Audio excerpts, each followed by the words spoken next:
It's time for This Week in WordPress, episode number 358, recorded on Monday, the 8th of December, 2025. My name's Nathan Wrigley, and today I'm joined by co-host Michelle Frechette. I'm also joined by Davinder Singh Kainth and by Marc Benzakein. Thank you to Marc and Davinder for stepping in at the 11th hour. It is a WordPress podcast, and so what do we talk about? Well, this week, a lot about WordPress. Apart from talking about the weather at the beginning, we then get stuck into oodles of content about WordPress 6.9. This is the latest version of WordPress, which has dropped recently, and there's bags to talk about.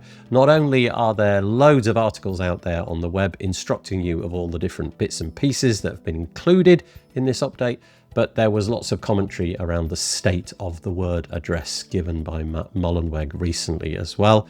After that, we get into some other different bits and pieces, some community news. We talk about Black Friday deals. There's some brand new plugins out there in the WordPress space, which I think you might like to look at. And obviously, we get into a conversation about AI. It's the year 2025, so we always do. It's all coming up next on This Week in WordPress. This episode of the WP Builds podcast is brought to you by GoDaddy Pro, the home of managed WordPress hosting that includes free domain, SSL, and 24/7 support. Bundle that with the Hub by GoDaddy Pro to unlock more free benefits to manage multiple sites in one place, invoice clients, and get 30% off new purchases. Find out more at go.me/WP Builds.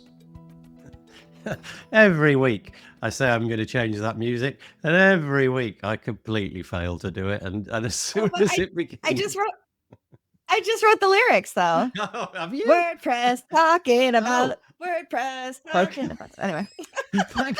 Well, like it'll be next time. Okay, I'm glad of that. No, it needs to change, and I always forget to do it. It's like bottom of the laundry list of things to do. Here we are, we're episode 358 of This Week in WordPress. That's one more than last week and one less than next week. There we go. We're going to be having a little bit of a break over the That is how numbers work. I know. Yeah, add one, take away one. We're going to be having a little break. So we got a couple more episodes, I think, before the Christmas break, something like that. And quite a lot's happened this week. So usually this podcast kind of runs a load of topics. We go through lots of different things. I've put quite a few things on the show notes just in case we don't have enough to say about WordPress 6.9. But I think it's quite likely that we'll dwell on WordPress 6.9 quite a lot. I'll first of all introduce the co-host for today. That is Michelle Frechette over there. How you doing, Michelle? I am quite well, thank you. Good. Even though it's only 7 degrees Fahrenheit here today. Yes, and I have to say a great big thanks to Michelle. Negative numbers for y'all. Well, I don't even know what that means, but it sounds like a bad amount of degrees. It's Michelle isn't supposed to be here. I say that in the nicest possible way. And that is because we had an alternative arrangement of guests, and two of them today have had to cancel. So two of these guests I'm incredibly grateful for sort of stepping in at the last minute. And Michelle was one of them. Jess Frick was going to be joining us, but she's unable to at the last minute. So Michelle is joining us instead. And I'm really grateful for you stepping in at the last minute. I'll just go through Michelle's bio. She is the Executive Director of Post Status. And in addition to her work there, she is also the podcast barista at WP Coffee Talk, co-founder of Underrepresented in Tech and WP Speakers, creator of WP Career Pages, also involved in Sponsor Me WP, co-founder of Speed Network Online. She writes, so she's an author, an influencer, and a frequent organizer and speaker at WordPress and wider tech events. She lives near Rochester, New York, and she likes to take photographs of nature. If you want to go to the one website to find out more, it's meetmichelle.online. And thank you once more for joining us. Appreciate it. It's my pleasure. The other person who stepped in at the last minute is Davinder Singh Kainth. Thank you, Davinder. I appreciate it. You're welcome. Davinder Tim West. I don't even know who that is. Who is that? Tim Nash. Apologies, Tim. Tim Nash was supposed to be joining us, but he's not feeling quite right. He's under the weather. And again, Davinder sort of stepped in at the 11th hour, and I'm incredibly grateful for that. And here's Tim. Oh dear, I'm really struggling with names today. Here's Davinder's bio. A digital creative who loves to create online spaces powered by WordPress.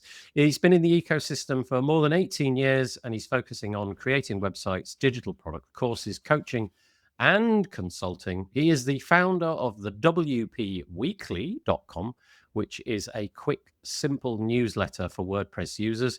There's a few newsletters that I subscribe to in the WordPress space to crib content for this show, and the WP Weekly is one of those. I think that's a good thing, right? Yeah, amazing compliment. Yeah, well, it comes out on a Monday just before this show comes out, so it's kind of ideally timed. I live in India. If I was living in UK, then it would have been a problem because Yeah. it would Well, come at the same time. it's kind of the perfect way to start my week. I just sort of read it, first thing in the morning with my mug of coffee. Out it comes, and I'm off to the races. And so, yeah, I appreciate all that you do. I know that stuff like that, it's like a labor of love a bit, but also I guess it's helping your business out and things. But it's really credible. You should go and check it out. Like we said, the URL is so you have to put the in. The WPweekly.com, no hyphens or anything weird like that. The WPweekly.com. Go check it out. Subscribe. And that over there, the person coughing, that's Marc. That's Marc Benzakein. How you doing, Marc? I'm peachy. How are you? Yeah, good. Marc is not living in a box. This is just how he appears every time he's on the show. There's something weird. I spent a good 35 seconds last week trying to get rid of that box, and it still isn't working. I looked at AI. I have done all the research, and it says, "Oh yeah, this will work." Embrace the box. Go with the box. I think what it boils down to is I just should buy a new camera. Yeah, the camera. Yeah, the aspect ratio is wrong. Marc is the only guest who I was predicting when I woke up this morning. So thank you, Marc, for joining us. And ironically, I'm on the list of backups in case you need a backup. So I could do both right now. Yeah, okay. So that would be hysterical. If you wear two different hats, you could be the backup guest one minute, swap it out for the other one. So let's read Marc's bio. Marc Benzakein has been around the WordPress world long enough to remember when everybody thought a custom post type was wizardry. I still think it is. He's a marketing lead and partnership manager at Main WP, where he wrangles newsletters, partnerships, and the occasional existential crisis about plugin changelogs. Before that, he ran WordCamps, helped grow ServerPress tenfold, and even survived government tech support, proving that he can debug both websites and bureaucracies. That's no mean feat. These days, if he's not connected to the Main WP community, you'll find him riding his e-bike to work, which he insists is both eco-friendly and a perfectly valid excuse for being late to Zoom calls. Did you ride it this morning? I did not. And it was funny because last night Gina said to me, "Are you riding your bike in tomorrow?" I said, "Are you crazy?" Yeah, it's like crazy temperature. And what time is it where you live? It's like 5:30 in the morning. At the moment, it's 6:09 a.m. So I'm normally up around 4:30, but I'm not awake at 4 or 4:30. So, Okay, staggering around until... Are you drinking coffee like I'm drinking coffee? I've already had coffee. This is just plain vodka. Water. So. Love it. Okay, and that is the nature of this podcast. It's all about being a bit silly, having a good time, and reading the comments that drop in. If you do feel like adding some comments, we would love that. Honestly, it really keeps this whole show going. It's most commendable, anybody that does. I'll just give you the skinny on how that works. The best place to go if you want to comment on this is probably here. If you're confused, because this is going out, it goes out into a variety of different platforms. I think LinkedIn has failed. I got a little warning in the dialogue that said LinkedIn has failed. At this point, there's nothing I can do to amend that. So it's like if you're on LinkedIn, you're not even going to hear this, but there you go, it failed. But it usually goes out on LinkedIn and Facebook and X and places like that. So if you're watching this, if you comment in any place apart from YouTube, we don't get them, because the platforms increasingly lock that stuff down. So the comments will just be stuck in that platform and we won't see them. So if you head here, wpbuilds.com/live, we've embedded the YouTube comments and we will get those. so we can put those on the screen and what have you. Or you could just go to the WP Builds YouTube channel. But wpbuilds.com/live. If you're logged into Google, that's great. We'll get the comment. However, if you don't have a Google account or mistrust Google for some reason, there's a little button inside the video, top right. It says live chat. If you click on that, you don't need to be logged into anything. You can just comment and we'll get that as well. Okay, so that's probably the best way to do that. There's a couple of people that have done that already. That's really nice. Thank you very much. James Lau says hello and good morning. Very nice to have you with us. That's really nice. Hello, says Anne Bovlet. Thank you very much for joining us. Hello again, says Gvenk. I'm sorry, is all I can say. I don't know how to phonetically pronounce your name. If you want to write it phonetically for me.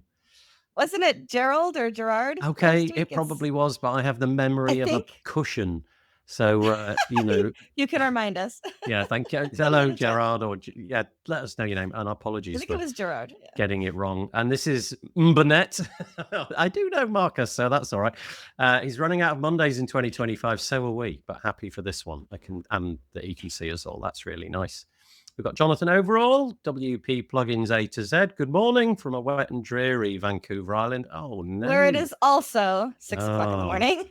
Yeah. Here's a blast from the past. We used to do the weather sort of stuff on this show every time. That kind of died to death a little bit. But Michelle's telling us, here we go. It's 7 degrees Fahrenheit, minus... What? It's that? Minus 14 centigrade. God, that's brutal, yes. Michelle. Don't go out. Stay where you are. I went out. I didn't trust my brain, so I did the calculation online to figure out what the conversion was. That's horrible. And I've already been out and come back today, so I might just... Man alive. God, in the UK, because we have like fairly temperate weather, it never gets hot and it never gets really, really, really cold. If we get that kind of a cold spell, which might happen like once every 3 or 4 years, everything collapses. Like everything just shuts down because nothing's built with that kind of tolerance in mind. When you live in the Great Lakes region like I do, we can get upwards of 100 degrees Fahrenheit in the summer and below 0 Fahrenheit in the winter. So it's been as cold here as minus 20, which is probably like minus 40 where you are. Yeah. You know, and so we get the very big rain. People used to say to me, you can't complain about the winter if you also complain about the summer. No, that's and I true. say I have a body that can complain about any extreme. I don't like lava or dry ice. Yeah, okay. I think we can all agree on that. That it's a dry cold. It doesn't matter. It's just cold.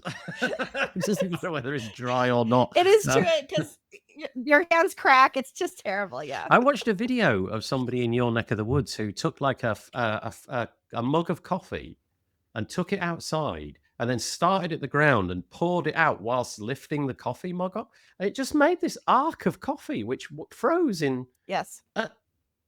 That's like it crystallizes almost immediately. Yeah. That's like Hoth out of Star Wars. That's not happening on Earth. That's happening on some other planet. That's amazing. Anyway, I bought the bubbles, like the kids blow bubbles. I bought bubbles to photograph when they freeze because bubbles will freeze outside. Do they go like ping pong balls in midair? Do they? Oh, that's so no. They cool. they crystallize and then it's really cool.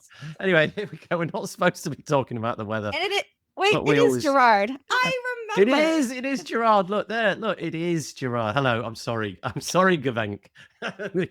your name is actually Gerard. I'm so sorry. I get extra points this week. Yeah, you do. You get extra points. There you go. Look, Anne loves Davinder's newsletter as well. Davinder's WP Weekly is one of my favorites too, says Anne. That's really nice. Thank you. Sorry, Davinder, go on.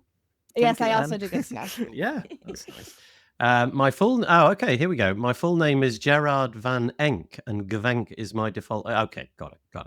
That makes sense. That's very good. It's good to see you back again, Gerard. Yeah, thank you. Please keep coming each Monday. We love it, and make loads of comments. Send all of your friends and relations here. Tell us. So, what are we up to? Tell us your weather. No, we're not doing more weather. In theory, we're supposed to talk about WordPress, so we will get onto that. Just a few bits of self-promotional stuff, if that's okay. This is our website, wpbuilds.com. Put your email into that little box, and we'll send you 2 emails a week. One when we parcel this up as a podcast on a Tuesday, and then we'll send you one on a Thursday. Our Thursday podcast, wrong one. Our Thursday podcast is on episode number 448, and the most recent one was a chat with Dave Gray, who's often on this show, so you can go and check that out. He's got this really curious marketing initiative for one of his most recent plugins. He's got this really interesting idea of, instead of selling it to end users, he's going to sell it directly to hosts, and so that they can implement it on behalf of their customers, which I thought was a really interesting idea. We still have a Black Friday page, despite the fact that Black Friday itself has gone. Increasingly, Black Friday deals don't just stop at the end of Black Friday. I remember when I was a kid, Black Friday wasn't even a thing. And now it just goes on and on and on. And loads of the deals are still going. So if you go to wpbuilds.com/black and you sort of scroll down, every deal that's on the page is still alive. They sort of go off the page as they become inactive. So, you know, if you sort of search and filter for things, there's still quite a lot. I don't know, maybe there's 100 or something still there. So go and have a poke around if that's your thing. And one last bit of self-promotion is I had a chat with the lovely Topher DeRozier on the WP Tavern podcast this week. And we talked about how he, over many years in the WordPress space, has been sort of like laying the groundwork for the bits and pieces that he's now doing. And by that, I mean, he's been building things in the open with no expectation of anything in return.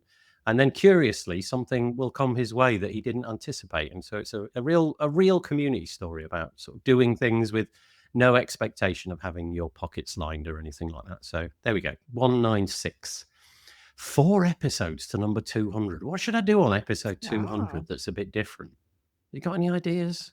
Would you do anything at all? Or, Travel to Let Canada. someone interview you. Hang on, let's go with Davinder first. Go on, Davinder. What did you say? Davinder. Travel to Canada, -20 degrees Celsius is great for you. I am joined on the podcast. And Michelle will give you tips on how to deal with it. Yeah, okay. That's not what we're going to do. It's a nice idea. What were you going to say, Mark? I was going to say, let someone interview you. Oh, no, nobody wants to hear that. Flip the script. No. I'll interview you on your podcast. No. Nobody wants to hear that. We'll talk later. No, bad idea. Okay, moving on. That didn't go how I expected. Me neither. I thought you'd embrace it. So, you know. Anyway, there it is. 196. Go check it out. Right. So during the notes stage of the show, when we set the show up, I issue some show notes and I offer the guests an opportunity to mention something that they wish to mention. And it's awards this time around. The first one is an award to one of our panelists. And then the next one is Davinder's WP Awards page. Let's have a look at that in a minute. First of all, we mentioned this a few weeks ago when you were on the show. Michelle was up for an award. I think it was last week. Didn't know that you were going to win it and you only went and won it. Well done. You know that phrase, always the bridesmaid, never the bride? Yeah. Well, up to this point, I've always been nominated, but never won. And I can't say that anymore. So very exciting. I looked over the roster of the women who are also nominated in this, and I thought, oh, there's no chance that I'll be winning this award at all. They're so accomplished. But I still was ready to take a screenshot just in case I came in bronze or something. Imagine the tears that streamed down my face when I saw my face. Nice. In the gold. Yeah. And so was this like an online vote kind of thing? Is this something that people voted for? It was that was one component of it, but then it was also juried by about 30 people. Nice. So so I was just blown away. Thank you. Yeah. And one of the nicest things is it wasn't WordPress. So it's like people outside of WordPress know who I am, which made me very happy also. Yeah. Honestly, massive congratulations. What I'll do is I will link in the show notes when you receive the sort of newsletter, the summary of all of these different bits and pieces. I'll put that in the community section and you can go and check it out. But Michelle is the Women Tech Global Award winner for the year 2025. Very, very cool. So obviously that was like a wider awards thing. I'm guessing there was more than the category that you won, and we have a few of those in the WordPress space, and Davinder runs one of them. When did you sort of start this whole process this year? When did you start the the onboarding of the different people that were going to be featured in it and the different companies and plugins and things? Well, you open the nominations like in September, right? Yeah, I usually keep nomination for 2 2 months and 2 months for voting, and then bam, results. And I was working like 6 a.m. to 11 p.m. yesterday to finish calculation of I vote. bet. It's a lot of work, but yeah, it's been like this is like 5th year running, so I've learned a lot of things while running this, and especially how to combat spam voting. Oh, So yeah. people post things, so I'm adding one layer after another every year. But yeah, spammers are very smart these days. So So it's it's an online form, and so how, like, obviously without revealing anything, what is the kind of ratio of spam to regular voting? Is it like 1-for-1? Like, is no, half of the not that voting much. spam, or do you Like think it's less than that, or what? this year it was like almost 1,500 or so votes that I did not count, or they were like thrown out of the, like, it's showing 5975 as total votes, but total votes were exceeding 7,000, Yeah. but you have to take them out. So first year I started, I didn't have any clue whether anyone would vote. Like, I'm talking about 5 years back. So it was party for everyone, right? So Yeah. the next year I realized there has to be some checks and balances. So next year it was like, not just you have to have a unique email address, your IP address will also be checked. And if you're again voting with different email address but from same IP address, you won't be allowed to vote. So this year I actually ran the whole email, submitted emails via a spam filter, and took out all the votes that were there. And there were quite a few related to certain brands. I would not name them, but obviously it's not their problem. Maybe there is a problem, but yeah, slowly, step by step, I'm trying to figure out how to make it bulletproof. Security is never 100%, so Yeah. learning step by step. Honestly, I can only say I tried really hard. Those 1,500 votes that I put in, damn, is all I could say. It never worked. And you still placed. You still placed. That's right. Yeah. Yes, yeah, that's good. And so, any top line items? Obviously, the voting's out. So there was this whole phase of like onboarding who you could vote for, and then that moves on to the step where everybody gets a chance to vote, which is what we've just been talking about, where the spam can potentially creep in. And then yesterday you figured out what the final results were and what have you. And these are the top. Well, I guess we're looking at 5 things there. What are these that we can see there? These are the top 1, 2, line 3, ones. 4. See, I still made a mistake there. Rank match should be 5, and it's just saying 4 now. Oh, yeah, I see that too. You weren't tired, were you, Go and Davinder? check that. Oh, yes. I still fixed few mistakes. Some people actually DM me today in the morning, like, oh, this link is not working, that link is not working. Oh, And yeah, no. I'll do that. I'll fix this. But so this is like top 5 among the total votes to a specific brand or product. And then if you scroll down, there are top 3 for every category. Like when I first started running, I used to write, exact number of votes for every nominee. But then few people reached out to me and said that we love to participate, but we feel really embarrassed or bad when you put 0, 1 against our, number of vote. So I Okay. switched the whole thing. I said, I will only put first 6 voted nominees under every category. I guess that gives a little better view, at least, because participation is more important than winning. Obviously winning is the thing, but again, so a lot of people submitted just to be participant. And the funny thing, the feedback I get from people who are subscribed to the newsletter, obviously voting is one thing, but they say that, oh, I discovered a new tool or a service in this category. I didn't even know it existed, right? Yeah, So that's kind of fun. Yeah, I hadn't so really that's thought like about that indirect angle. marketing, I guess. Yeah. Do you exclude anybody at the point where the nominations for the things to be voted on drop in? Do you ever get the impression that somebody is using this as a marketing channel, or is that all fine? The only thing I exclude is if some service or product is not related to WordPress. Okay. Like a lot of SaaS tools get submitted, even for Yeah. Black Friday deals. I never add them because, again, if you're sticking with WordPress, you stick with WordPress. Yeah. I get the same thing, Davinder. So I put that Black Friday deal page together, and I get loads. Like the weirdest one this year was a company that was selling socks, just socks, and I don't even know why why fill out the form? Why even fill out the form? I know it's probably a robot, right? But nevertheless, I had one at Post Status for cruise, like get a discount cruise, and I was like, I don't see the WordPress part of this, so sorry, but no. No, and I had several for mobile phone companies. Right. This year was a lot of mobile phones. Yeah, I don't know where it came from. Adding to the weirdness, I got it for toys as well. Toys. Okay. Not meant for kids. in the hope that people will Funny. will actually include it. So these are the things that the top ones that we're looking at here: 1, 2, 3, 4, and 4, aka 5.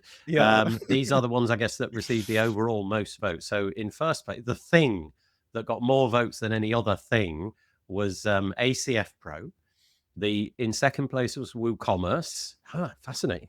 The third place was the WordPress community, the admin bar.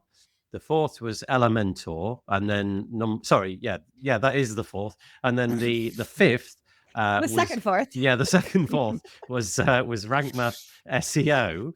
And then if you want more intel on all of the other bits and pieces, then you have to scroll down, and it's done by category. So for example, at the minute we're looking at gold, silver, bronze for WordPress themes, and it goes Astra, Hello, the Elementor's theme, Cadence, and then page builders, and then block builders. That's things for Gutenberg form plugins and so on.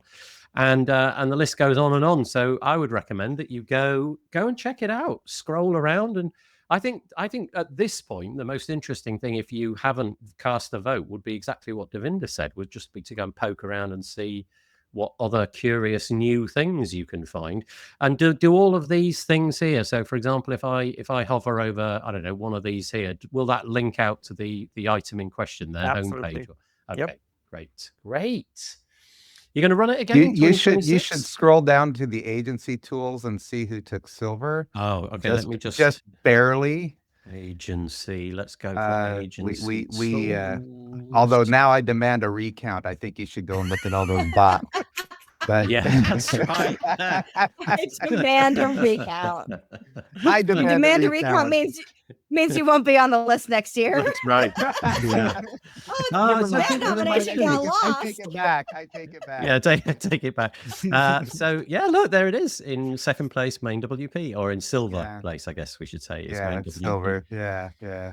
It's not its own URL, so it's at the WP Weekly website. So it's wpweekly.com/awards /2025. You're going to run it in 2026, do you think? Absolutely. And the URL is also the wpawards.com. So is it? Okay. Apologies. Clever redirection. Yes. Lovely. Okay. So it does in fact work. This is amazing. I not just running the words, the interaction that you have in the background with people, that is the most useful part of running this whole thing. Obviously, they are this is like sham voting and all that. Let me tell you, in which country do we have fair voting? None, right? So yeah, that's true. You expect fair voting in WordPress? The curious thing is, I can predict, I think, what next year's URL will be. It will be the wpweekly.com /awards /2026. And the reason I say that is because I have a bit of a segue, which I wasn't expecting to have. And let me see if I can find it. Yeah, here we go. So this is a little segue. I've just dropped this in. I wasn't expecting to do this, but I just saw that Ray had posted this. And the reason there's a connection there is because we mentioned it last week. In the UK, a misconfigured WordPress site led to this whole political brouhaha. I'll just very quickly summarize. We have this thing called the OBR, the Office for Budget. I've forgotten actually what it stands for. I've actually forgotten the acronym. That's really, Office for Budget Responsibility. There we go. And it is responsible for like this biannual thing where they drop all the information about like tax and pensions and rules around money. And it's a big deal. Lots of people stop what they're doing and pay attention because it really matters. Unfortunately, the document outlining all of that, which is supposed to be like really top secret, it leaked like 3 hours before the actual announcement. And it turns out it was a WordPress website where somebody had used a plugin and misconfigured it so that you could guess the URL. And it was what I've just done with Davinder's website. I changed the URL to 2026, and I'm anticipating that it'll be there next year. Well, that's exactly what somebody did. They took what was available in March, took the word March out of the URL, replaced it with November, hit return, and to their surprise, they got the information. Anyway, like this is WordPress's like not the best hour, and it's nothing to do with WordPress, which is the annoying thing. It's now led to the head of that organization in the UK resigning, and it's led to, unfortunately, a lot of press coverage with the word WordPress in it that feels like WordPress is insecure. And I don't really know how we recover from that in the real world, because obviously, you know, the organizations like this and the repository in your newsletter, Davinder, we're right inside the baseball. But this is now in the UK normal press, and they're sort of having a bit of a go at WordPress. They're not. They're just explaining, like, you know, it's a misconfigured WordPress website, but the optics look really bad. I don't know if anybody has anything to add to that, but what a shame that that's... I think it's the issue with the person who was managing the website, or the department who was managing, not the WordPress. Now, if you encounter a car crash, you don't blame the company who made the car, right? Yeah. Yep. Well, I guess if it's self-driving, yeah, maybe. No, but I would agree. But you know how government works. The guy at the top, and it was a guy in this case, the guy at the top, he quit. He said, you know, the buck stops with me. You know, it happened under my watch, so it has led to a major political sort of realignment in that department. So it's kind of interesting. Anybody want to say anything about that one before I just say a few comments? No? Okay. The first one is, well done, Marcus Burnett, for spotting my Hoth comment. Nobody spotted that except you. And he says, Hoth. Fun fact, a Hoth reference on a Monday means it's going to be an amazing week. If you don't know what Hoth is, it's the really, really cold planet on Star Wars where Luke Skywalker is on that like weird horse-like creature. And now that I've established my nerd credentials, I'm going to keep going. Here's another comment. Hello from us all in WP Bakery. Hello. Very nice to have you with us. Especially Michelle, congrats on your award. What else have we got? Oh, so this is the idea for episode number 200, is it? A roundup recap. Talk about how it started, how it evolved today, and other things. Thank you. These are all good ideas. Courtney, bless you. I hope it's nothing bad. She's in. Do chiropractors? Do they do? No, I'm thinking of chiropodists. Chiropractors don't do feet, do they? Chiropractors do like bones and backs and stuff like that. Well, anyway, sometimes feet, but not exclusively feet. Yeah. Well, anyway, good luck, Courtney, with whatever it is. I hope that you're all right. And I expect it's time to put the phone down now, Courtney, and concentrate on the chiropractor. She's still in the chat, though. So yeah, she is. She's still there. She says that URL thing can happen without any plugins. That's right. A default version of WordPress will deliver exactly that, because once it goes into uploads, then it's available publicly. It's social engineering, guessing the PDF link. Ryan McHugh. Yes, he did. Ryan McHugh had a post on it from Atlas. I can never pronounce that word. So I'll put that into the show notes as well. Tauntaun. Very good, Marcus. Okay, we need to do a whole... Can you come on my Tavern podcast, episode 200, and we'll talk about Star Wars creatures. Star Wars. Yeah. That'll be great. I know Ewoks, and that's where everybody knows Ewoks, but beyond that. Anyway, there we go. That was the bits and pieces that our guests have brought. Let's get into the main sort of like WordPress 6.9 stuff. So boatloads here. WordPress 6.9 dropped. I expect if you're watching the show, you've probably got some kind of update mechanism. If you've got a bunch of client websites and they are not yet updated, go hit the update button. Back up before you do. But yeah, go and hit the update button, because we have a new version. It's been long in the making, a lot longer than normal, what with all the legal things happening in the WordPress space. And so 6.9, Gene, I think that's how you pronounce it. He was an American jazz pianist, Gene Harris. I wonder if we'll ever run out of jazz musicians.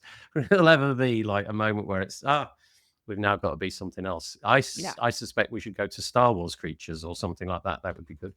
Anyway, it's come out, and there's absolutely loads for us to talk about. I've got many articles stacked up on my browser here, and we'll just take them one at a time, and as the bits and pieces scroll past the screen, we'll maybe get into a chat about those kind of things.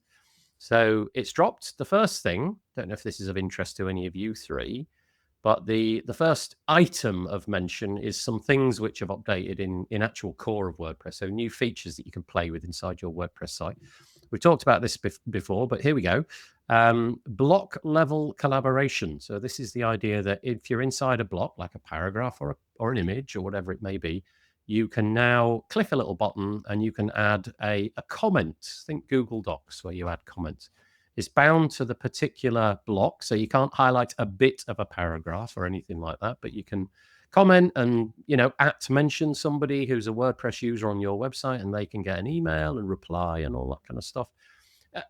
I will never use this in my current setup, because on none of the WordPress websites that I use is there another individual, basically. So this won't be of any use to me, but I can see this being important. Do any of you three have any intuitions about whether this is a useful thing? This can be really useful. Like if 2 or 3 people are running a web agency and they're using Google Docs collaboration feature, they can just install WordPress on a subdomain and start using it, and everything remains within WordPress. They don't have to log in their Google account, freedom, right? Freedom and ownership of all the data within one space, because when agency people within the agency talk, it's all like private things, right? You don't need to share that with the client or end result. Nice. Yeah, indeed. You've kind of summed it up perfectly there. If you've got an intranet, basically, if you were to use it like that, like a Google Docs kind of thing, it would work really well. It is at the minute part of a wider project, which is the third phase of the Gutenberg project, if you like. And this is the idea of collaboration. We'll return to this a bit later. But anyway, that was one feature, very useful. The next one, again, a feature that just for historic reasons I don't really use inside of WordPress, is the command palette. So if you're looking at the screen, you can see a screenshot. You invoke it, a little panel comes up in the middle of your screen, and it's like a universal search bar. And it used to be available in some places on your WordPress website, and now it's basically availapa everywhere. WP admin, front end, back end, the lot. And obviously, as WordPress matures, you'll be able to do more or less everything inside of there. There's a bunch of commercial products which do this and do the full Monty. This is sort of building up to that. Again, opening it up to the panel. Do you think you'll actually use anything like this or see utility in it? I like it as long as it doesn't slow things down in the back end. Yeah. But I actually do like it. I would use that if it was quick and responsive. Do you use stuff like that on your Mac or whatever it is that you've got? Do you use Spotlight and things? I do a little bit. Yeah. Mhm. Yeah. Yep. So as much as possible, any way that I can do a shortcut and type in something and pull it up. I prefer keyboard anything. So you? Yeah. You see, I've never really taught much. I'm just trying to think if there's many things that I'm keyboard first on. And I think the answer is no. I've sort of got into a habit in more or less everything that I use of clicking around the interface to get there. And in a modern WordPress website with the old admin UI and the new admin UI kind of overlapping, I think you're probably onto the right thing. I spend more time complaining about the fact that I have to take my hand off the keyboard in order to press the mouse than it would take to actually press the mouse button. Okay. So, right. Yeah. Right. So you invoke this, start typing, and whatever you want will come up. Right. So like start typing the word add and add post, add whatever will kind of come up, and then you can crack on with that task. So that seems like a really useful thing to have. The next one, again, it's kind of like interesting. I can't see myself using this, but I can see that it has real utility. It's called Fit Text to Container, and it literally does what it says on the tin. You just type a word or a sentence in, and it will, whatever screen you're on, it will shrink the text to maximize the text size so that it fills that available spot. I guess it's kind of good for opinionated design if you want to adjust something so that it looks that way, but I don't see myself using that particularly much. But again, out to you three if you want to comment. I think it could be a really cool design function. Yeah. I'm interested to play with it and see how it looks. Yeah. I wonder if it ever overlaps though. Like there's this like extremely long word in Welsh, which is this name of this town, and it's just like, I don't know, like 300 characters or something like that. I wonder what it'd do. I wonder if it ever does text So the question is, does it also shrink? Yeah. To fit it. So in which theory, case, yes. It would be so tiny, all you'd see is these little dots. Yeah, they're just like a series of dots. I don't know. There's ants crawling on my screen. Yeah, I'm not sure. But we'll return to some more things in a minute once we've exhausted this article. But that's the sort of features that you can use in the front end. In the back end. And then we're on to some slightly more technical things. And again, we'll be coming backwards and forwards from this AI whole topic thing For now, I'm just going to say them by name and kind of move on. So the first one is the accessibility API. We'll talk about that more in a minute. That has dropped. The abilities. Yeah, sorry, I apologize. I'm looking at the word accessibility at the bottom of the screen. Yeah. The abilities API, we'll come to that later when we talk more about AI. Let me interrupt for just a second. Yeah. To say that Tammy said that the expand, the previous one is a very requested feature for design. So there you go. The one with the text one, yeah. So it's not curious if you are a designer. It is only curious if that's not something that you focus on. Yeah, quite right. Thank you. Yeah, and Tammy, thanks for mentioning that. Tammy, big part of the 6.9 release. It was curious. We'll get onto it in a minute. The state of the word, the more or less the only bit that I saw was Tammy's face. There was a bit of Mary Hubbard on repeat, but Tammy was also a bit that just kept repeating to me. So that was kind of interesting. Okay, back to the article. So yeah, abilities API, and then we probably won't return to this, so I'll mention it in full now. Accessibility improvements. More than 30 accessibility fixes sharpen the WordPress core experience. Updates improve screen reader announcements. Hide unnecessary CSS-generated content from assistive tech, fix cursor placement issues, and make sure typing focus stays put even when users click an autocomplete suggestion. So that's the accessibility. I'm always happy to see accessibility improving across, especially since so many people don't focus on it for their own sites. And it would be so helpful if they did. But the more we can build in and bake in, I think is so much better for the whole internet. I know that in the comments we've got Anne, who is big into the accessibility side of things. So maybe if you want to drop a comment about the most exciting accessibility piece in there, that would be interesting. And then on the performance, Ovalette for people who are wondering. Yes, sorry, apologies, thank you. And then I'll just read this out as well. Performance enhancements. Who doesn't love this? Although in most cases, I think it just goes completely unnoticed because we don't actually have much going on. It just kind of, WordPress just gets faster, but there's a lot of work going on in the background. 6.9 boasts an improved largest contentful paint through on-demand block styles for classic themes, minifying block theme styles and increasing the limit for inline styles, which is removing blockages to page rendering and clearing the rendering path by deprioritizing non-critical scripts. Also, optimized database queries, refined caching, improving spawning of WP cron, and a new template enhancement output buffer that opens the door for more future optimizations. Almost none of that did I understand, but I've read it out loud, and so there you go.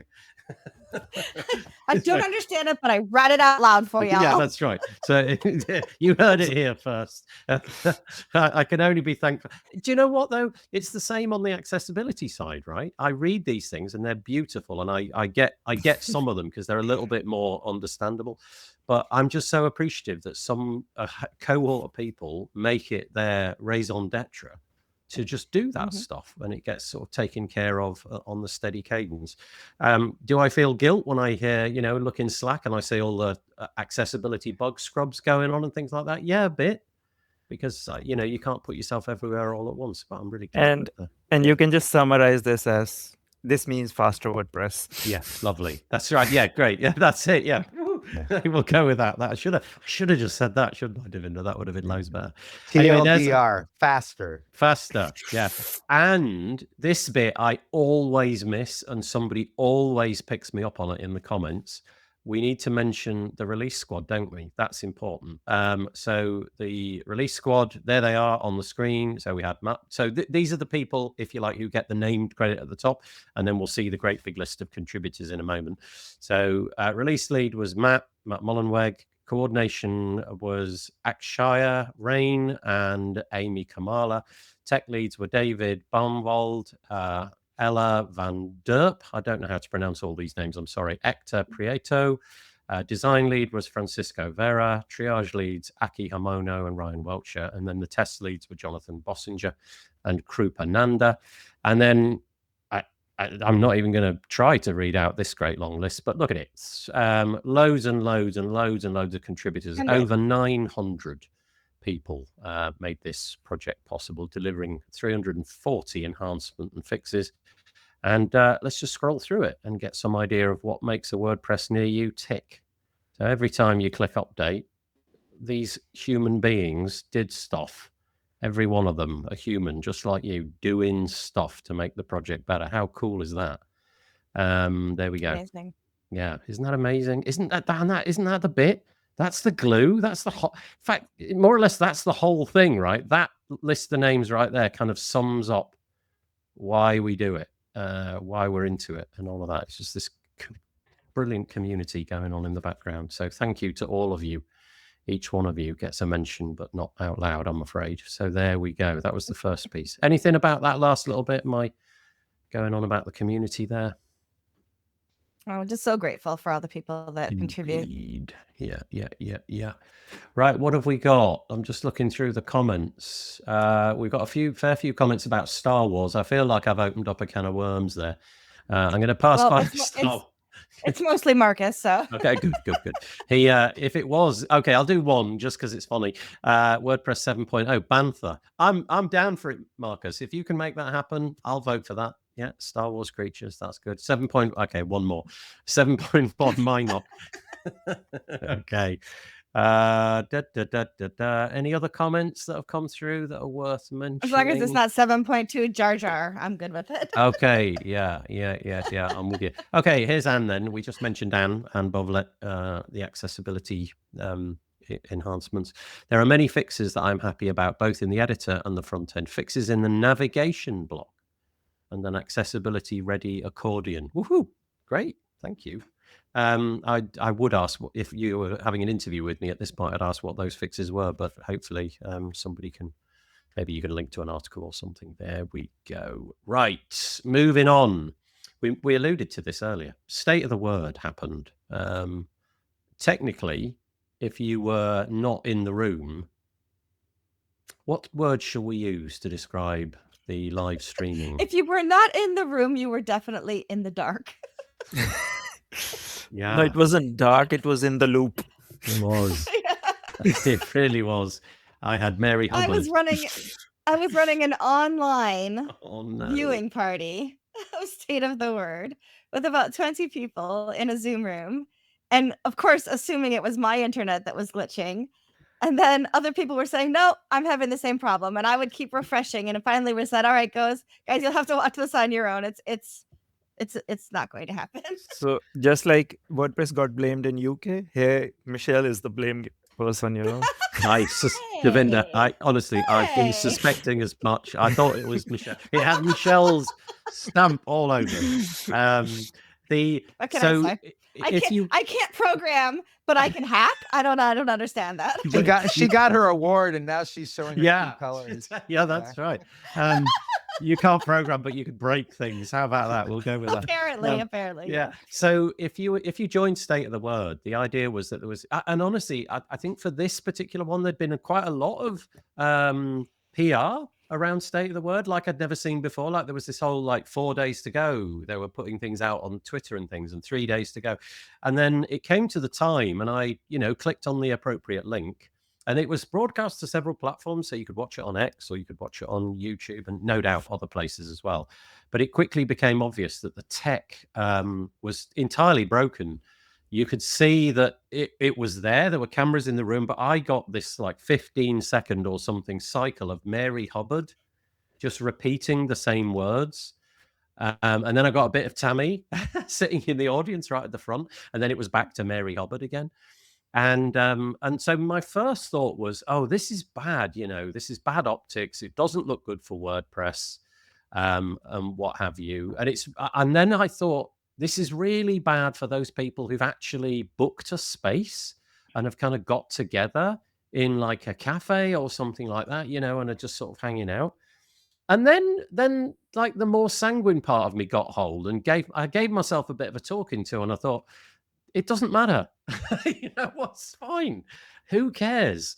And so I hope that's what everybody else got out of it as well. The tech fails all the time, right? And there's not much you can do about it.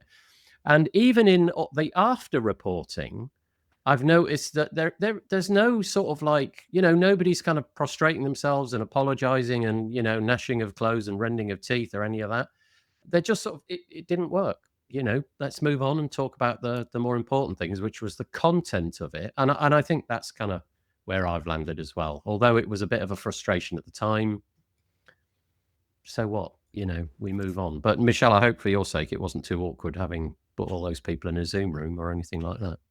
I mean, yeah. I didn't spend any money to do it, so I mean, it wasn't terrible. Yeah, but I guess it was slightly embarrassing. But once I realized it wasn't me, what could you do? We just had a little networking time and went about our day. Yeah, indeed. Okay, so it happened. State the word happened, and one of the curious things, I didn't see it obviously, but it looks like from this. Let me see if I can find the picture. Yeah, I'm showing you a picture of 8 people standing around something, like obviously leaning in. I'm guessing it's a big red button or something like that, and it would appear. I don't know how real this was. Like, there was a button, and all the people on stage at that moment leaned in and pushed the button. And the idea being that WordPress 6.9 released at that point. What I'm guessing actually happened is that somebody at the back of the room was logged into some part of WordPress.org and clicked a button rather than that. I mean, if that button did do the thing, great. But I somehow doubt it. But it's great. What a lot of fun that was. And the idea, first time ever, the release came out at the same time as this sort of live event. And Tammy said it was a button, but it was not red. Oh, okay. Tammy, honestly, do you think the button actually did it? In other words, if somebody had run onto the stage like 10 minutes before and just struck the button, do you think WordPress 6.9 would have come out like 10 minutes early? And would the office of the OBS or whatever it is in the UK resign as a result? So I think that somebody would have pushed the button, because buttons are made to be pressed, and if anybody saw it, they would have pushed it. Yeah, we're a community of nerds. We push buttons. That's what we do. Yeah. Do you remember back in the day, that was a real way to get people to do stuff online, wouldn't it? You'd make a big red button and say, "Do not push this button." Everybody would irresistibly click the button. Tammy says, "Do not break the illusion." Okay, sorry, Tammy. For anybody here who still thinks that Santa, I mean, hey, my kids are watching. I'm gonna stop. I'm gonna stop there. Okay, so anyway, that happened, but there was a lot more in it that wasn't mentioned previously. So we're back to sort of WordPress content again here. And I thought this was kind of interesting. So during the keynote, a few people came onto the stage, and Matt Mullenweg spent a fair bit of time talking about WordPress as a project during the last year, which has obviously, I imagine for him, been a very curious year. I imagine it's been a year of ups and downs for him on so many levels. But he talked about what's coming in WordPress in the near future, concentrating on a lot of the AI stuff, talked about Telex. I think a year ago, probably nobody had any idea that Telex was coming around. Tammy got a mention, along with Nick Hamsey, for their use of Telex and the curious things that they've been doing. Talked about the AI team and got them on stage to talk about various different pieces. Had Mary Hubbard on stage as well, talking about the project as well. And we'll get into the AI stuff. This is a fascinating bit. I love this bit. This is the education side of WordPress. Easy to forget, right? I think basically I view WordPress as a publishing platform, but I forget the profound effect often that it has in different sectors and different parts of the world. And thankfully, Mary Hubbard hasn't. And I'll quote, in 2025, there were 81 WordCamps in 39 countries, organized by more than 5,200 volunteers, attended by over 100,000 people. And here's the education bit. The Learn WordPress platform served, this is eye-watering. Like, just take this in. Like, really think about it for a minute. 1.5 million users. Like, what? That's just an indescribably large number of people. And the engagement jumped 32% after WordCamp US. I think it was touted a little bit at that point. There was a real mention of WordPress Campus Connect, which kind of got its debut in Ajmer in India. And the idea of that program is to connect kind of real world people with free training materials and free sessions. It's got a bit bigger. It's spread out since then, and is being used in that platform. That Campus Connect idea is being used in different parts of the world as well. WordPress credits was also given a mention. This is the idea that if you're at a bricks and mortar university, you can offset some of your scholarly program. You can say, I'm going to do WordPress stuff. And if you're at the University of Pisa, that's possible. And if you're at the university, well, it's called the Universidad Fidelitas, I'm sorry if I got that wrong, in Costa Rica, you can also do the same thing. I love listening to you pronounce words from other languages. I know it's bad. Let's just say that. But you can offset actual real word credits. So that's a whole other thing as well. And do you know what? Those are the bits that it is an amazing program. Keep me interested. Don't you think that's just amazing though? 1.5 million. It's fascinating. I love it. Yeah, really. And it's a great way to introduce WordPress to the younger generation, because we already have a lot of not so young people in the WordPress space. So getting new people is the key thing. I think he's looking at the three of us. What are you saying here? What are you saying here? I have no words. Davinder, I resign. I could be wrong about this, but it feels like you're like the part of the world where you're based in India. Obviously, I kind of obsess about WordPress and talk to a lot of people. It does feel like it's more hot. Let's go with that definition in your neck of the woods than it is here. Like events everywhere. There seems to be a lot of youth in it. I'm kind of fascinated to see how WordCamp Asia goes in Mumbai, whether that's going to be the first like 4, 5, 6, 7,000 attendee WordCamp. Oh yes, it's going to be the biggest one, I guess. Yeah, at least for flagship WordCamps, because I see, because again, a lot of people want to attend flagship WordCamps, but there's the factor of money and feasibility of taking leave from job. There's a lot of things, but when it's happening in your own country, then you can travel locally and attend it and get the feel of it, because a flagship WordCamp has an altogether different vibe compared to a local WordCamp of like 200 or 300 people.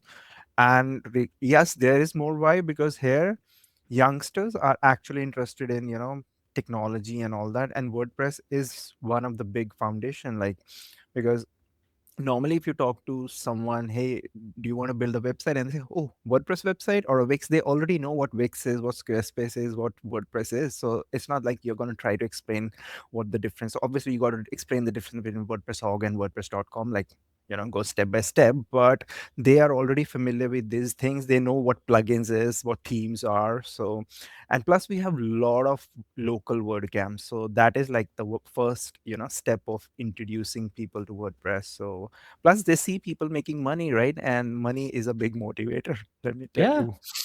Yeah, it feels like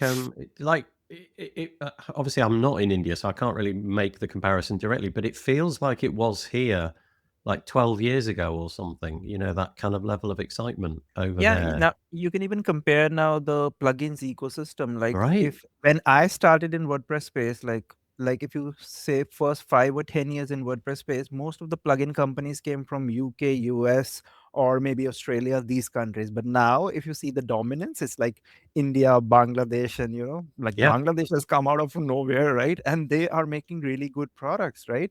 So it affects, like if someone's living next to me is making amazing product, I will also get that vibe. Why can't I do that? So really related to that, going back to Matt's speech at State of the Word, here's some interesting data around that, and some of it's really curious. So for example, I kind of had this intuition based upon nothing that WordPress had kind of flatlined a little bit, and it would appear that is in fact the case. 43% of the web, I think we were probably talking about the same number this time last year.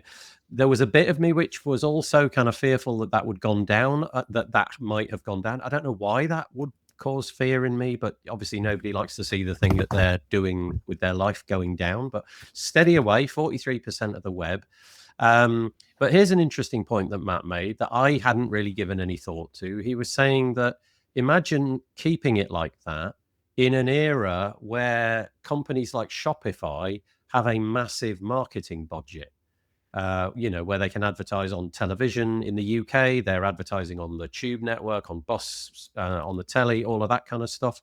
WordPress doesn't do anything like that. So even just staying at 43% is kind of fairly remarkable.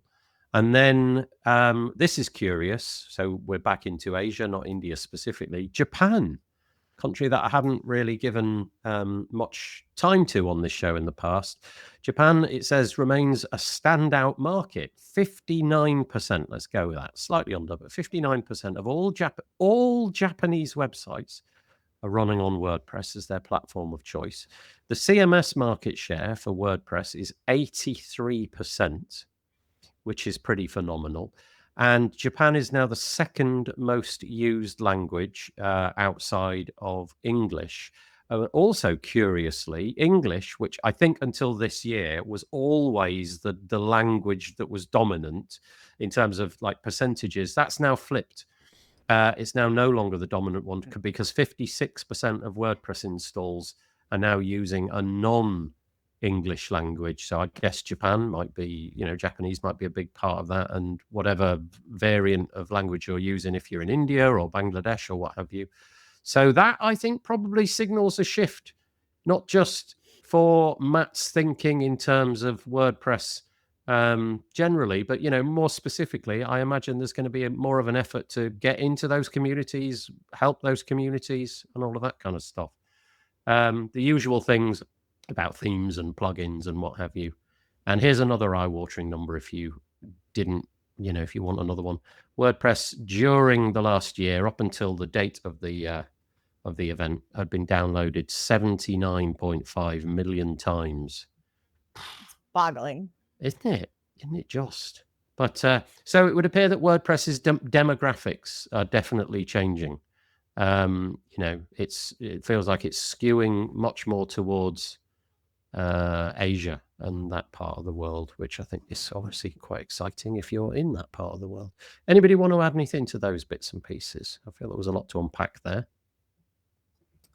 I think the flexibility WordPress gives, it's still gonna grow. Yes, there was a chatter that like you said, like the growth of the WordPress has stalled or paused or plateaued. But I think the flexibility part, the freedom part will always make WordPress grow. And plus the community this year, yes, prior to this year, there was a little bit of negativity in the community. We all know why, but this year things have been positive and people are doing positive things. Yeah. I agree. I think that once we got back to just keeping our eyes forward and focusing on what was important, the power of what WordPress offers is still unprecedented and unmatchable. So we just need to keep our eyes looking at what's important and stick with that. Indeed. There will be more bits and pieces linked to all of these different things in the show notes. But I think one of the areas, like if you ignore the geography, whether it's growing in, India or the UK or Australia or wherever it may be, I think undeniably one of the areas of growth in terms of the tech is this bit. So this is James LePage's website. By the way, James, what the heck? James snagged a one-letter domain name. He's got the domain j.cv. So the entire domain is 3 letters. That's well done. James LePage is the head. I think head. I want to say head. I don't know if he's like the co-lead but I think head of the AI endeavors over at Automatic. He was one of the people on stage. If you're looking at the screen, you'll be able to see there's a photo of him on stage with Matt and Mary and Felix Arndt and is that Jeffrey Paul, I think, as well. And they were on stage talking about AI. And, AI and I, sorry, Tammy, we have this sort of strange kind of relationship. But I am definitely in the minority. Everybody seems to be absolutely bowled over by AI and all the different things it can do. And James has produced an article where he sort of lays out what they're doing at Automatic. And one of the things which I think is curious that comes out of this article, and he really does drill this down. He sort of makes the point and then amplifies it. He said, what would usually be a year's worth of development takes place in a month now. So what the heck? How do you keep up with that? So he gives an example that, they'd done the prep work for the presentation at State of the Word. And then the day before that presentation, DeepSeek dropped this new AI, which was like equivalent to ChatGPT 5. And all of a sudden, you've got to go back to the drawing board and kind of realign all the different bits and pieces or what have you. Anyway, the AI endeavors in WordPress can be thought of in 4 stages: the Abilities API, the WP AI client, the MCP adapter, and the AI Experiments plugin.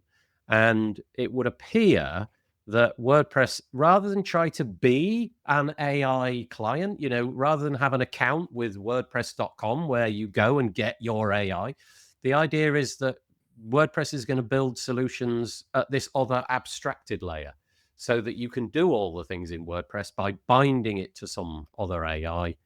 And in that way, they kind of feel that they're going to future-proof themselves, because the AI itself, the engine that's driving the actual interactions going backwards and forwards, is not going to be a WordPress thing. It's going to be something else. So fascinating.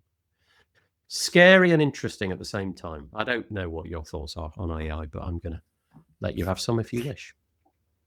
Yeah, it's good. They're working on the foundation part of it. The usable features are slowly creeping in. Like if you see SEO plugins, generate title, meta text, and they have actually included this feature in that AI experiments plugin. You generate the title and all that, but other third-party plugins are already doing that by connecting to or other AI models and all that. So AI is gonna be big, but not now. But the good part is they are doing a kind of a head start in building the foundation part of it, so that others can come in and use that foundation to build something useful. Yeah, that's right. James is at great pains to sort of say that this is like a foundational layer. I don't know. I'm curious to see how this goes. Tammy, I know you want to hit me over the head at this point, but we'll see. We'll see how it all goes. But certainly a lot of work being done. Yeah, my concern, I think, is with AI in general. This is just is that we try to do too much too fast. And when that happens, then, what happens if somebody puts something out in WordPress that breaks everything because, and you have to go back and figure it out because there's like 5 million new things to WordPress as opposed to 2 or 3 new things to WordPress. And so I think that as with everything with technology I always have concerns about our discipline more than I actually have about the technology itself. I'm with you. Tammy, helpfully, though, said she's not going to hit me over the head with a bat because she's too jet lagged. That's good. I you remain jet lagged. Next week, watch out. Yeah. Do you know what, though? The bit that kind of I wonder is with the AI stuff creeping into the editor. So it can do your meta tags and it can do your descriptions. And like Davinder said, it can do your SEO stuff. Where does all the human time come to read all of this stuff? I guess that's the bit that sort of concerns me a little bit, is that in an effort to produce more and more content, I just don't know who the audience is for more and more of this content. And it's not just about content. The other day I was reading following a conversation where someone said, like, we don't need to buy plugins anymore. I can just use AI to spin up a plugin and I'm done with it. And I thought, like, we don't buy a plugin for the code. We buy it for support and updates. How is your AI generated plugin going to update for a security issue, right? Yeah. So this is like, it's not Yeah, go ahead, Marc. Yeah. Oh, I was just going to say, that's what I've heard. I've heard people say, yeah, it's great to spin up a plugin, but what happens next week when you have to update it or anything like that? If you know how to vibe code, but you don't know how to do anything beyond that, you still need to have somebody that's able to go in and either fix things or change things or upgrade things. And I think that's where AI right now falls short. I think it will eventually get there where there may be no human interaction. But who knows? I just sort of feel like I'm a bit discombobulated by it all, because it's all coming so thick and so fast, and the horizon is so broad, and it was a long way away, and now it's suddenly rushing towards us, and there's so many different things that it can do, and I don't really know that we've kind of figured out where we sit inside of that relationship to it yet. And maybe, give it another year, another 2 years. We'll have figured out, okay, it's useful for that, but it's not useful for that. And it, we thought it'd be fun to do that kind of thing. And it turns out nobody wants to read that kind of thing. So, okay. But Tammy makes the point that, the way that WordPress is approaching it is that they're doing tools inside of core so that you can, I'll read what she says rather than try and interpret it. Tammy says, which is why we're doing tools approach in core. There is the discipline. Yeah. Okay. Thank you, Tammy. I appreciate it. Conversation is not going to end. I'm sure we'll figure it out. But we do have, it is a big part of WordPress's future in the year 2026. There is a lot coming. I would highly recommend that you read James LePage's article. I'll put it into the show notes so that you can have a little look. There's a few more bits and pieces. I'll just mention these briefly. These are a few things which have dropped in WordPress 6.9 that you may not have noticed, but there's a few articles which help us to do that. So this is Aki. This is nice. It's like a tiny little thing, but it's a big thing at the same time. You can now hide and show blocks on the front end. There's a little video here. I won't play it, but essentially there's a menu item now. If you right click on a block, or use the little, the little panel above the block when you interact with it, you can hide a block and it will just disappear off the front end. Obviously, it's still visible in the inserter or the panel on the left-hand side, so you can still see that it's there. But, I don't know, you may want to just take a paragraph away or something like that briefly, or an image or something like that. You can now do that. That's built in to WordPress 6.9. There's a couple of other things as well. What did we mention? Yeah, there's the hide show blocks. We just talked about that. This is lovely. Like this, I love. This is visual drag and drop. I'm such a page builder lover. I think it goes to my core.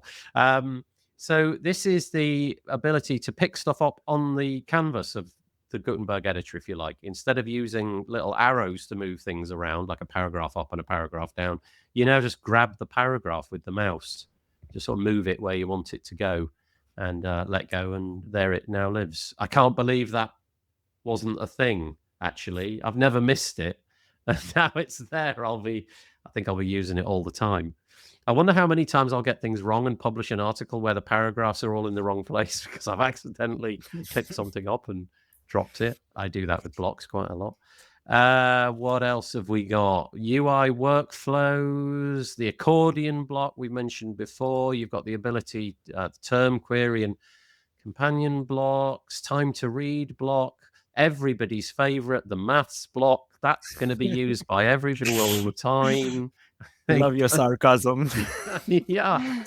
I guess. When will we ever use math in real life? Does it satisfy the 80-20 rule in WordPress, though? That's what I want to know. The funny thing is, like, out of all the features listed here, I will be using, and the most excited thing for me is the hide and display block. Yeah. I know some people call it like it's a dumb feature, but you know what? A lot of people are going to use this feature. Yeah, I saw that and I fell in love with it immediately. Same thing, just like. Well, it's like that kind of, like in the past, if you really wanted to make major amendments to an article, you had to publish it you have to unpublish it or put it back into draft or something like that. Whereas now, get it and you could just rewrite entire sections of it, just hide, and then just, come back to it. It's still published. You're not going to lose the SEO juice. I think actually, Davinder, it's going to become really powerful. And I get what you mean. When we look at these things, it's easy to sort of make fun and sort of say, oh, the maths block. Somebody's going to love that. Normal users, they want to use simple features. They don't know what Abilities API is, right? Yeah, exactly. So, anyway, there it is. The hide block, though, for people who have ADHD like me, I'll be like, I swear I put it in there. Why isn't it showing up? Yeah. So why is the site using up so many resources? I don't see anything. It's all those giant photos you've hidden. Let me see if I can see it. I don't think it shows on this particular UI, but I think you get that icon. There it is. The icon that's taken over. It's like the little eye icon. You either get a little closed eye or an open eye icon. So in that way, you can tell. You only see it if you pop open that left menu. You are right about that. Yeah. All right, Michelle, you need to put a Post-it note. Check for the hidden block and just stick it on your computer. Post-it notes all over my monitor. That's the way. Actually, I don't know what the UX is going to be for that. So I'm hovering my mouse over the inserter.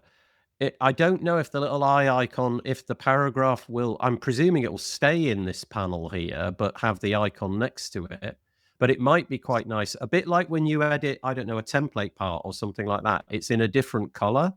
Might be quite nice to have a different colored, the paragraph. Instead of it being in black text, it suddenly goes to red or something like that. It's kind of Photoshop-like. Photoshop does the same thing. You can just click the eye on, but it doesn't change the color. I like that idea for sure. You see, that is my good idea for 2025. That's your good idea right there. You got it. Finally. I've only got 10 days or so left. That's my good idea. I joke about it, but I think it's a great feature. Yeah, indeed. Then we got a few curious things like the time to read block. You can imagine that would be kind of useful if you're doing blog articles.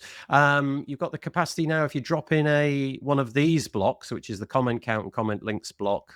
I know that, I imagine it's quite hard these days, what with Facebook and Twitter and everything, to get comments. But I know that some properties still get lots of that. You can show the number of comments, like we've got 15 comments over here or something like that. And then there's a whole bunch of other stuff, gallery aspect ratios, yada, yada, yada, lots and lots and lots of stuff. So, okay, I think we should bring back a site counter, like we had back in the 90s. So like for retro blogs, it could be like how many times the site's been viewed. They were the day. I would like to I'd like to get rid of the time to read anything, because I either feel inadequate or like I'm competing with somebody. What you should write a Chrome extension which identifies if there's a time to read thing on any website, and then it multiplies it by 15 or something like that. There you go. Time to read 8,000 minutes. It only took me a week. I can do that. Yeah, I can do that.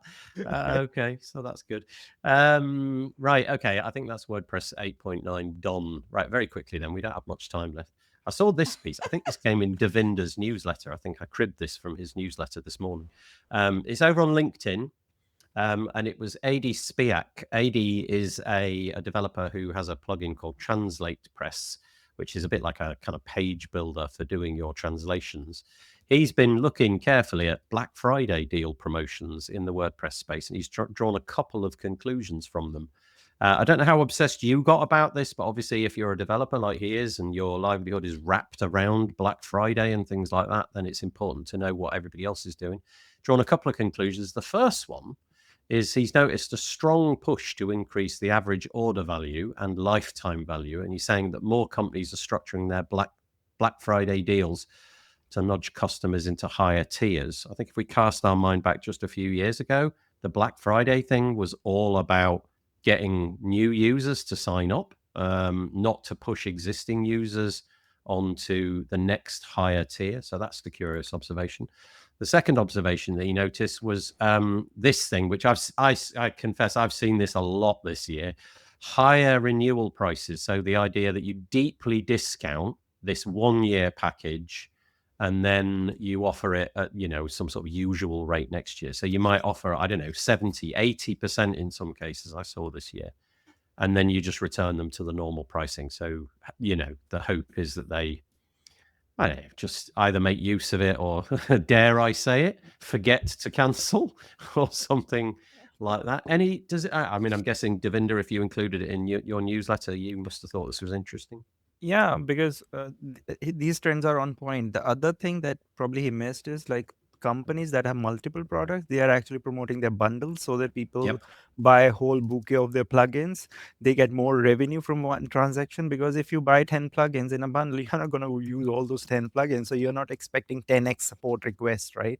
Yeah. So that's there. And this renewal thing, like higher renewal and 50% discount on first year, this has been there for a few years now, and I think automotive products have championed this, and now everyone is following it. And it does make sense, because it basically gives the user a chance to try the product at a very discounted price, and obviously if it's working, the person will renew it at a so-called higher rate. Yeah, I saw Katie Keith put a post out on X where she was did you see that one where she was saying, she's very candid, Katie, isn't she? Yeah, I saw that one too. She was saying that she does this whole automotive dance where, like, right, before Black Friday, she goes through and cancels all the automotive products and then signs up again for Black Friday. Because she knows she's going to get this one. I don't know how that works, whether she has to supply a new email address or something. And there was, broad appreciation, I think, for that. But also some people are, why don't you just pay them, what it is? But it was kind of interesting that people do that dance in the expectation that, that's what's happening every Black Friday. I can pick up everything cheap. Yeah, once they figure out how to attach a license to a specific domain, this dance is going to stop. Yeah. Okay. You've just provided the answer.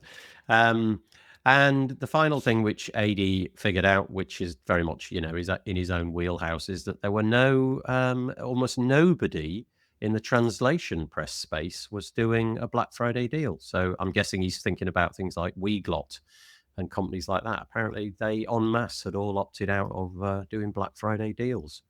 I don't know how long the Black Friday thing will last, but it seems super popular everywhere. Did you do one at Main WP?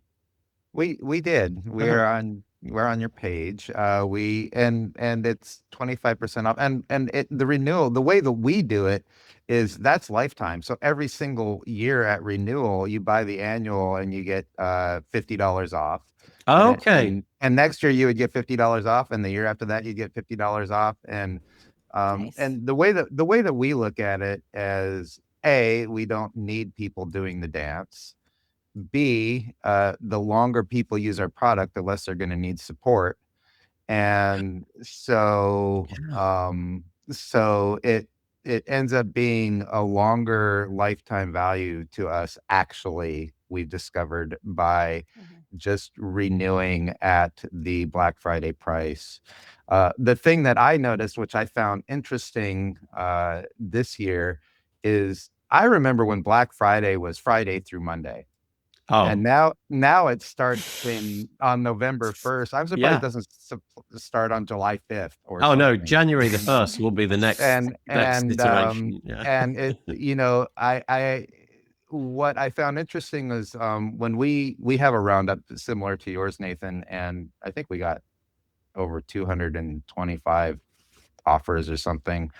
And what I found interesting was that this year, people were willing to announce what their Black Friday special was ahead of time, far ahead of when it actually went active. Whereas last year, anyone, if they said that their special started on, say, November 24th, they wouldn't want it actually listed until November 24th. Yeah. This year, they were willing to list it like way ahead of time so people would know what was coming. And I found that to be kind of an interesting trend. Well, don't you think that's curious that, so when you submit it to my page, I make it really clear on the intake form that the minute I publish it, or rather the minute that you send it to me, I'm going to put it on the website.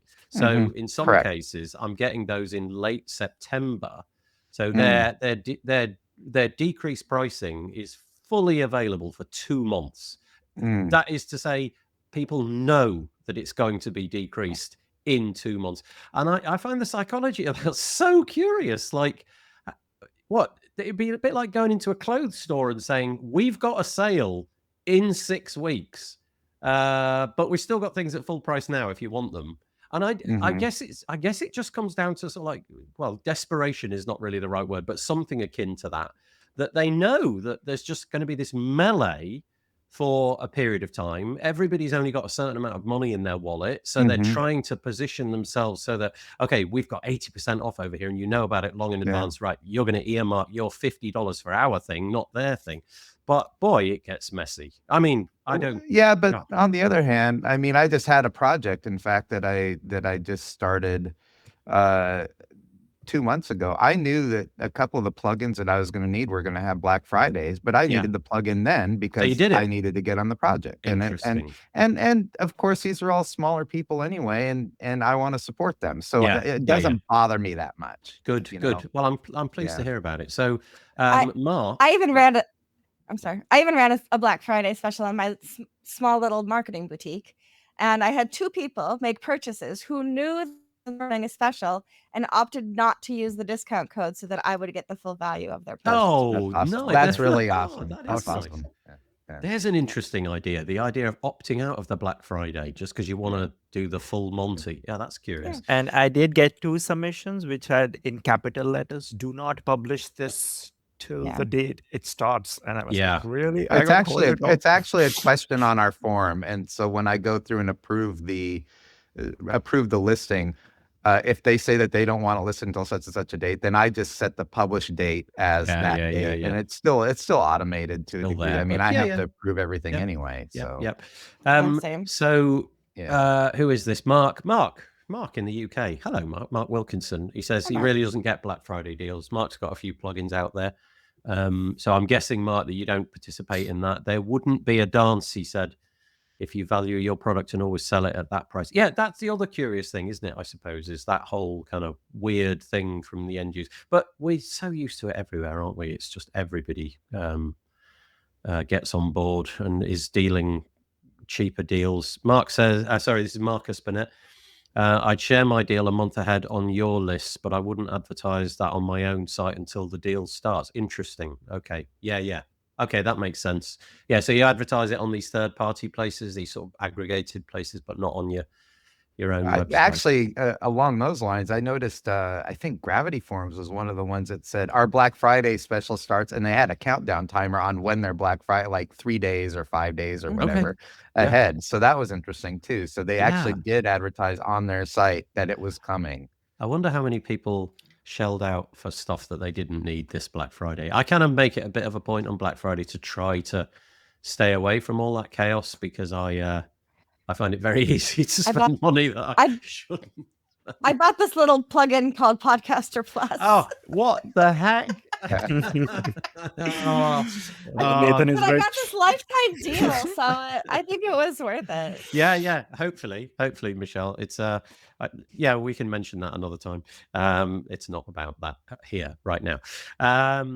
What does Patricia say? Patricia says, so she's responding to Mark, who is obviously not in favor of those deals.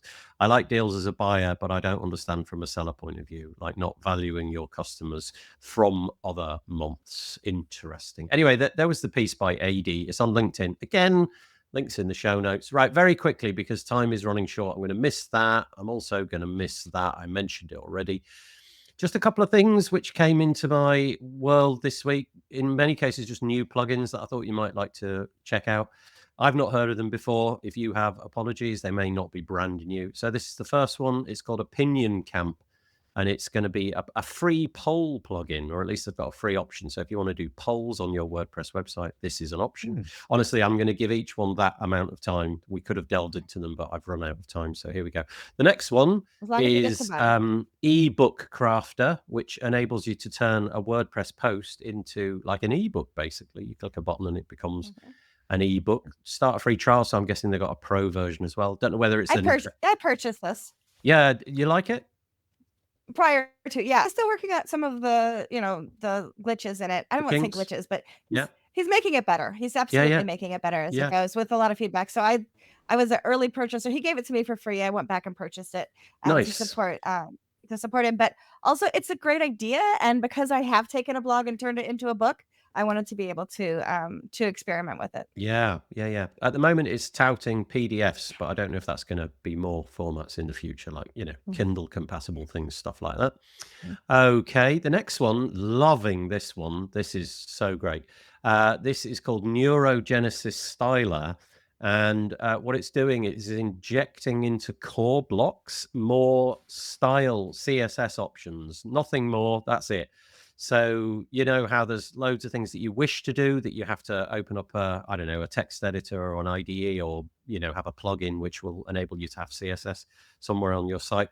This will do that for core block. So it adds options for typography, background, border radius, spacing, visual effects, block sizing, and more. And there's a lovely picture down here, which kind of sums up the entire plugin, just kind of what you'd expect. Really, I love this sort of stuff. Makes WordPress core seem so cool, and third-party people come along and do stuff like that. This one, I got caught out here. I just assumed that the Fluent people, WP Manage Ninja were behind this, and I don't think, Davinder, that's not true, right? This is not a Fluent product? No, this is a third-party product. I think it's by Spencer Foreman. Oh, that's it. Yeah, Spencer Foreman. Thank you. And it's if you've got the Fluent suite, so they're taking over the world, aren't they? It's like they're doing everything so well. If you've got one of their suites like Fluent Forms, Fluent CRM, Fluent Cart, and all the other ones, you might want to connect it to some kind of AI. And Fluent MCP is a third-party solution which will help you to do that. Links in the show notes. These are plugins which used to cost money but have now been made free. WP Roadmap, so like Kanban boards for roadmaps for products, that kind of thing. You get the idea. I'm sure you've seen things like that before. And by the same developer, YouTube for WordPress, which enables you to put on your website YouTube videos and playlists and all the kind of stuff that you might see on the actual YouTube website. You can do that inside of WordPress. They used to be paid and now they're free. I don't know if the developer has found other things to do or if it's going to be maintained, but anyway, there we go. Penultimate one is this one. It's over on GitHub. It's a virtual media folder plugin, and this, I'm just going to read it out from the About section here. Virtual media folders brings virtual folder organization to your WordPress media library. Organize your media files into hierarchical folders without actually moving anything on the disk.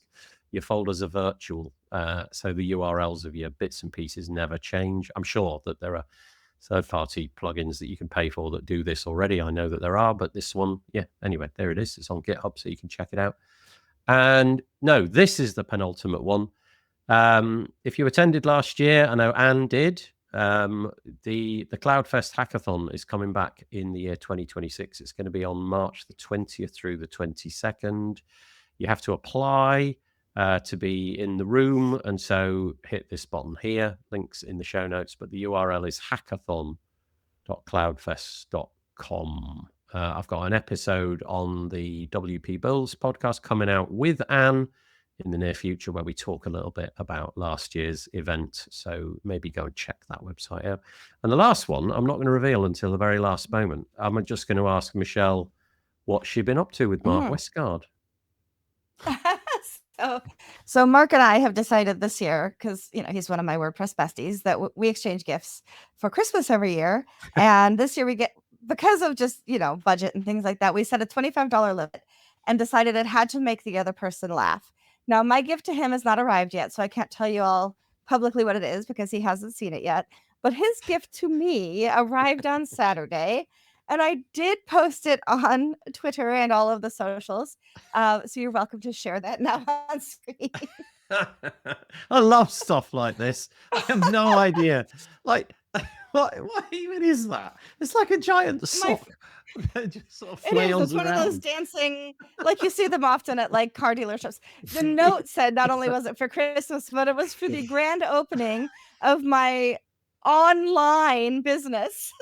Can you imagine the day that, because I'm guessing that this product was probably a kid in a room somewhere with a vacuum cleaner who turned it on to blow instead of sock, somehow connected it to some sort of fabric, and this happened, and they immediately wet themselves laughing, put some eyes on it, and were like, we've got a product. I love stuff like this. I don't believe that Twitter, and I didn't check, but I don't believe that Twitter lets you put alt text for video yet. So I did include an alt description, which just says the video is an inflatable tube man powered by a fan.